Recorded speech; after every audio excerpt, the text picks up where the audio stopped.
I don't want to say that without sounding like a total creep. There's something soothing about the darker stories for me. I feel like maybe part of it is that it's so intense that it's able to take up my brain space for a little bit and help me to kind of like escape. Kind of get like a break from my reality and go into like a crazier one. Here's my mini Valentine's Day haul from Barnes & Noble.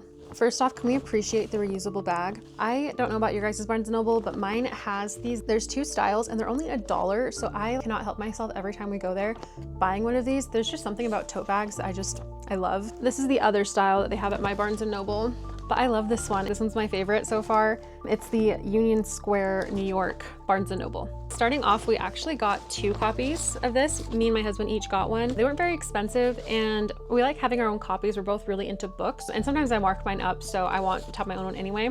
Also, they are so pretty. Look at that. This is like what we saw when we first walked in and it was like the book of the month. Oh my gosh, even the back. It's called Don't Let the Forest In by C.G. Drews. It looks really good and it's really cool. It has such a cool vibe. There's even little illustrations in the book, which I think are super cool.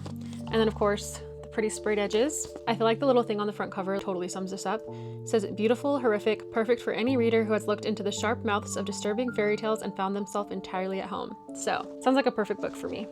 And then I got Satan's Affair by H.D. Carlton. I'm currently reading Hunting Adeline. I've already read Haunting Adeline. My husband got me Phantom by H.D. Carlton for my birthday, and it's a prequel to Hunting Adeline.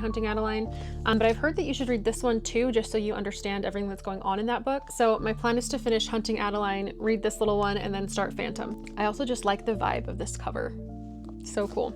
And then I got this one, The Sinner by Chantal Tessier. I read The Ritual. That was actually my first dark romance book and I loved it. Kind of a crazy one to be your first dark romance book, if I'm being honest. They didn't carry these at my Barnes & Noble for so long. I would look every time because I wanted to have the whole Lord series.